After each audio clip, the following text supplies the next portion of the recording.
hate the moon. I am afraid of it. For when it shines on certain scenes familiar and loved, it sometimes makes them unfamiliar and hideous. It was in the spectral summer when the moon shone down on the old garden where I wandered. The spectral summer of narcotic flowers and humid seas of foliage that bring wild and many-colored dreams. And as I walked by the shallow crystal stream, I saw unwanted ripples tipped with yellow light, as if those placid waters were drawn on in resistless currents to strange oceans that are not in the world. Silent and sparkling, bright and baleful, those moon-cursed waters hurried I knew not whither, whilst from the embowered banks white lotus blossoms fluttered one by one in the opiate night wind, and dropped despairingly into the stream, swirling away horribly under the arched carven bridge, and staring back with the sinister resignation of calm, dead faces.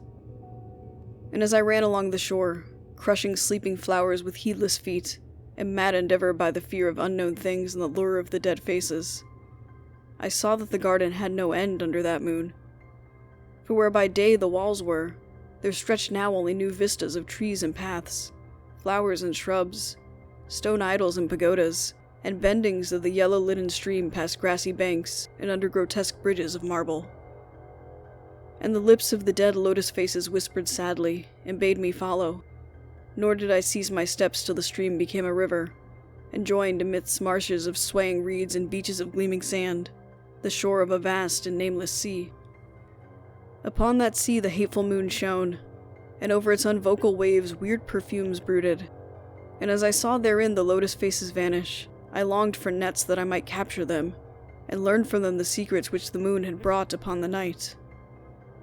But when the moon went over to the west, and the still tide ebbed from the sullen shore, I saw in that light old spires that the waves almost uncovered, and white columns gay with festoons of green seaweed. And knowing that to this sunken place all the dead had come, I trembled and did not wish again to speak with the lotus faces.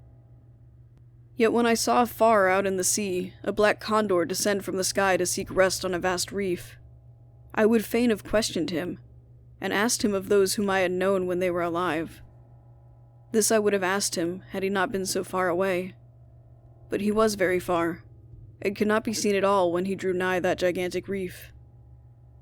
So I watched the tide go out under that sinking moon, and saw gleaming the spires, the towers, and the roofs of that dead, dripping city.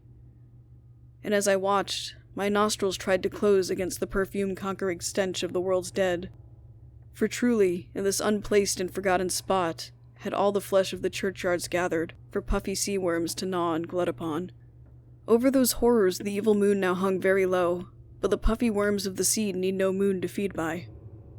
And as I watched the ripples that told of the writhing of worms beneath, I felt a new chill from afar, out whither the condor had flown, as if my flesh had caught a horror before my eyes had seen it.